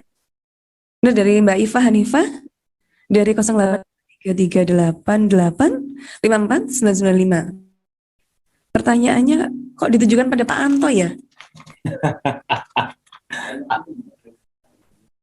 Terima kasih. Pak Emiani atau Pak Anto ini ya? Bapak Anto dan Bapak Nurani. Oh, begitu. Oke, kepada Pak Emiani. Pertanyaannya, bagaimana tips dan trik agar pemula seperti saya mampu membuat puisi yang baik? Apakah jiwa penulis harus ada dalam jiwa puisi yang kita buat menarik? Saya kesulitan dalam pemilihan kata-kata setiap kali belajar membuat puisi. Nah ini, Mbak Iva ini pemula sekali katanya kesulitan membuat puisi. Mohon jawaban dari Pak Yani dan Pak Nurani. Monggo Pak Yani dulu. Terima kasih. Membuat puisi tapi kesulitan. Kalau pemula biasanya, terima kasih, semangatnya tinggi, keinginannya luar biasa, tapi setelah satu kalimat hilang, satu lembar sudah tidak ada, itu sudah biasa. Yang pertama, kita berperang dulu. Berperang dengan yang dinamakan malas dan bosan. Kita tetap, meskipun tertatih-tatih, satu prinsip, menulis dan menulis. Memang tidak bisa karena mungkin dibaca sendiri, dilihat dia sendiri, diapresiasi tersendiri. Akhirnya terjadi frustasi. Seharusnya kalau ingin menulis, nulis saja terus sampai maksimal, sampai puncak. Tentang nanti baik dan tidaknya penulisannya, itu bukan urusan kita, tapi urusan apresiator. Kalau kita menulis, kita nikmati sendiri, kita lihat sendiri, itu nantinya ya jelas akhirnya juga akan jelek, akan bosan. Tapi kalau kita menulis dan menulis setelah itu nanti baik tidaknya terserah pada yang apresiasi. Saya kira begitu. Terima kasih. Baik, bagaimana pendapat Pak Nurani? Dengan pertanyaan yang sama?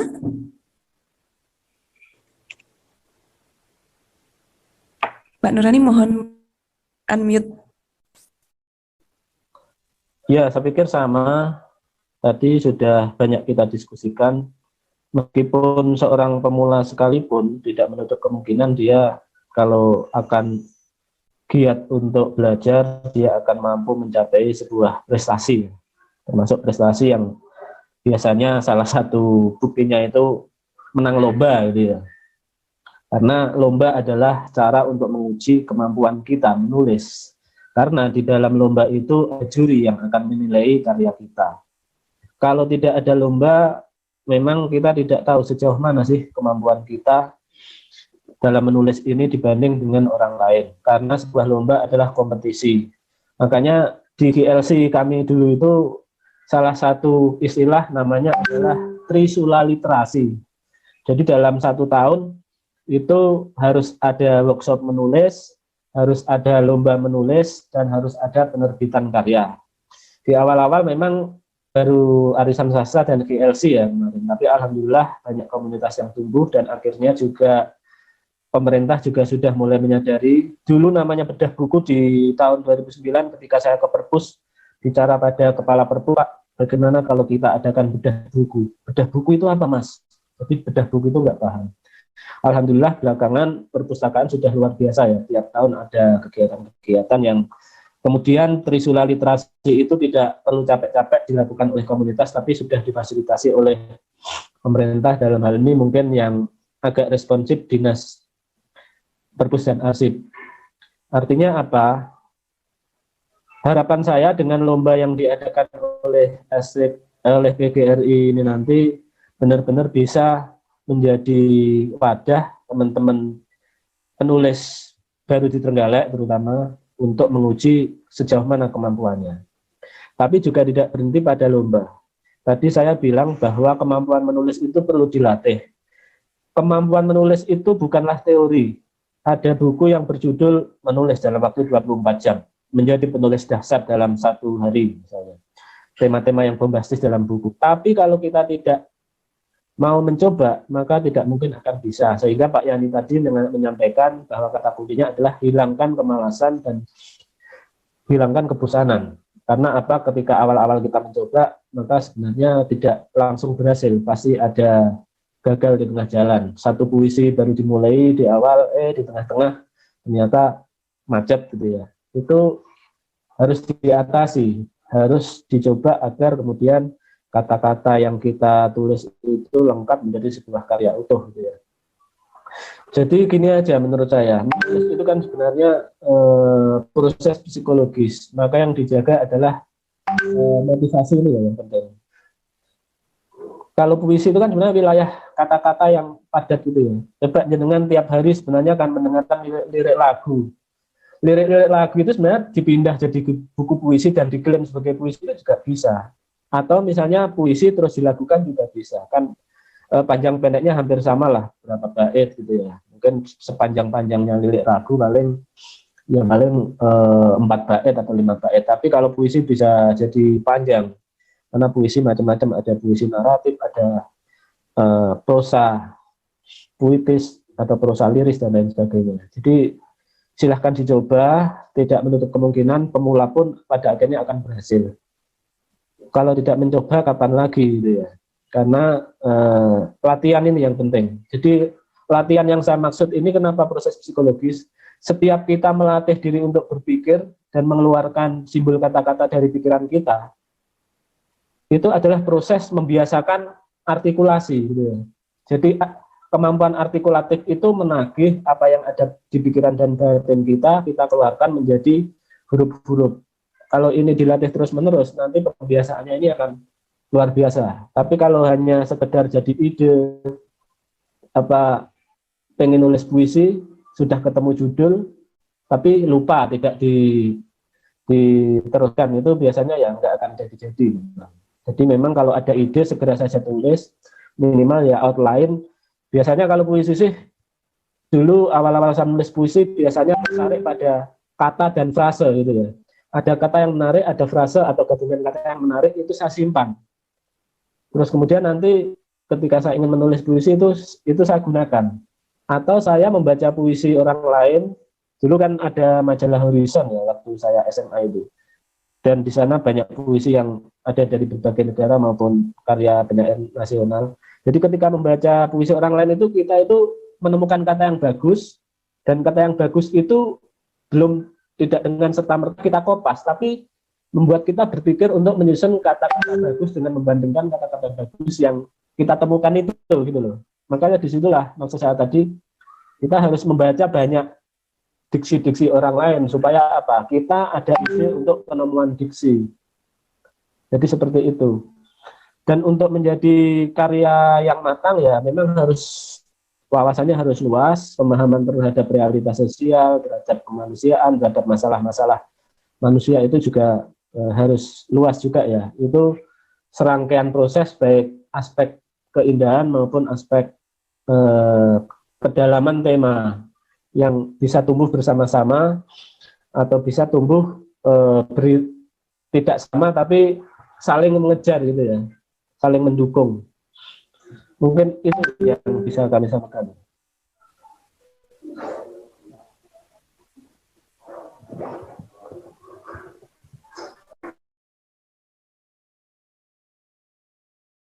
Ada pertanyaan lagi yang kita pilih adalah 5 yang ini ya, yang terbaik ya tadi.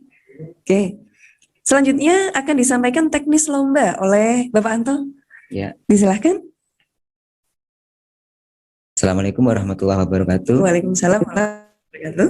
Terima kasih rekan-rekan bagian literasi, rekan-rekan guru. Kita telah mengapresiasi kegiatan ini dengan cara mengikuti dari pagi sampai siang nanti. Tentunya nanti muaranya adalah ditemukan pemenangnya. Nanti kita akan membacakan prosedur lomba kali ini.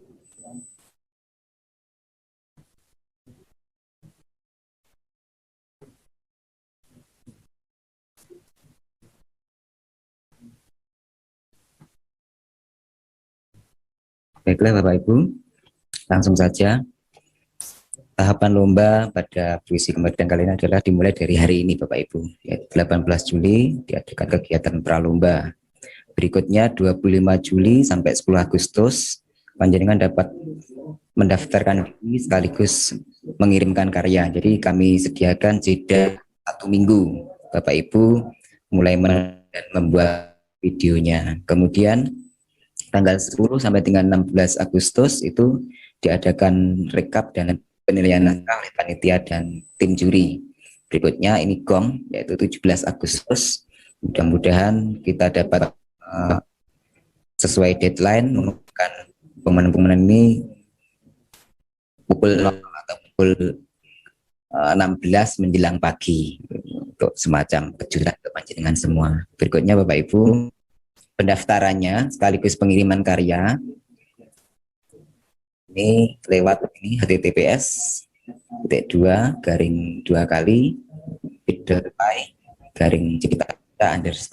/puisi_kemerdekaan. Nanti untuk filenya kita bagikan ke, atau kami bagikan ke grup Telegram. Kemudian penting Bapak Ibu, syarat dan ketentuannya. Kemarin ada salah satu peserta yang bertanya, apakah lomba ini khusus untuk guru? Tidak. Lomba ini terbuka umum, baik pelajar, guru, dan umum. Kemudian syarat yang kedua, wajib subscribe ke channel YouTube PGRI Kabupaten Trenggalek. Kenapa kok wajib subscribe? Nanti mekanisme lombanya adalah Bapak Ibu kan karya panitia, kemudian karya panjenengan diunggah di channel YouTube PGRI Kabupaten Trenggalek. Untuk kriteria penjuriannya nanti tidak banyak like atau view, tapi nanti kita pilih untuk lomba secara umum dan lomba view dan like tadi. Jadi seimbang. Jadi tidak untung-untungan banyak view-nya begitu. Karena bisa beli view ya. Bisa beli. Kemudian peserta hanya dapat mengirim satu naskah dan satu video. Berikutnya naskah tidak diikutkan di lomba lain. Jadi satu-satunya khusus untuk lomba ini. Karya ikutkan murni karya sendiri, tidak plagiat. Kemudian karya tidak mengandung unsur sara dan pornografi. Ini ketentuan wajib. Semua karya kan begitu, Betul. tidak plagiasi. Kemudian pengiriman karya, ini Bapak Ibu, berupa naskah dan video. Naskahnya juga dikirimkan di dalam link tadi, kirim dengan subjek judul puisi _ nama penulis. Videonya juga di depan, kirim dengan format MP4 maksimal 1 GB menampung kita. Kemudian kirim dengan subjek sama naskahnya, judul puisi dan nama penulis.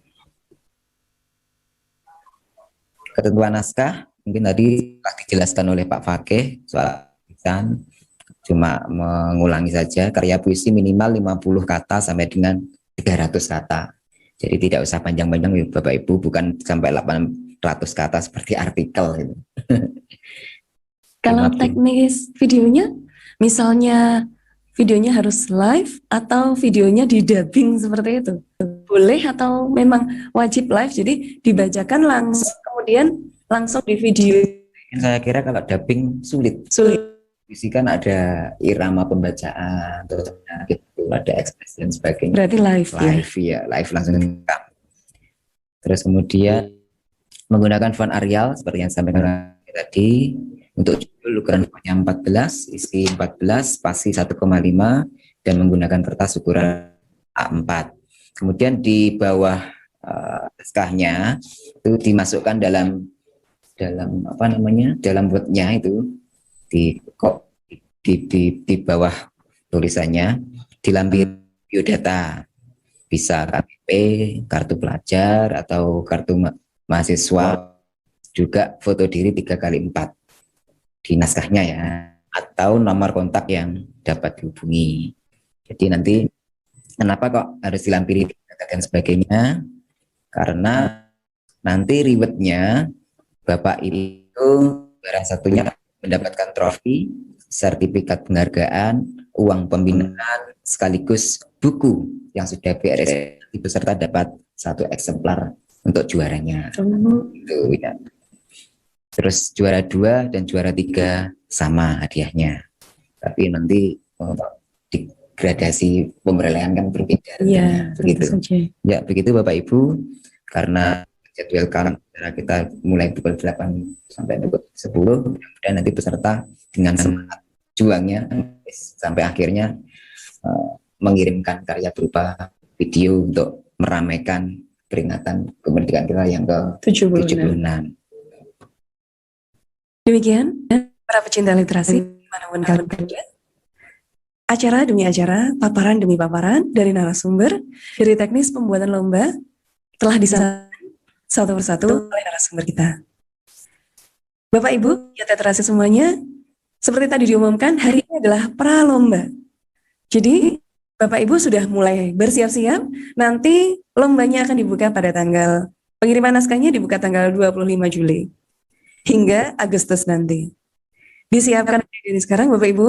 Kemudian saya, Ratna Widyasuti, sebagai host untuk hari ini, berterima kasih atas partisipasinya, atas aktifannya dalam bertanya, dalam terus menyaksikan kita di room Zoom PGRI Kabupaten Trenggalek yang bekerja sama dengan APKS Dharma Dwija Kabupaten Trenggalek, SLCC Kabupaten Trenggalek, Quantum Litera Center, dan penerbit Paramarta.